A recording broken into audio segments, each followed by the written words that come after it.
బషరా అనే పట్టణంలో షవానా అనే అందగత్తె ఉండేది. ఆమె అందగత్తె మాత్రమే కాదు, ఆమె గొంతు కూడా ఎంతో మాధుర్యంగా ఉండేది. ఆ పట్టణంలో ఉండే పెద్ద పెద్ద షేకుల విందు వినోదాలలో ఆమె పాడేది, హొయలుకించేది. ఈ విధంగా ఆమె ఎంతో ధనవంతురాలైంది. ఆమె జీవితం ఎంతో హుందాగా సాగుతుండేది.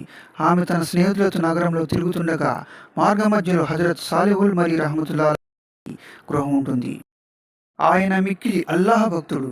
ఆయన చెప్పే ప్రవక్త సందేశాన్ని విన్న ఎంతోమంది తాము చేసిన పాపాలకు పశ్చాత్తాపంతో ఏడుస్తుండేవారు.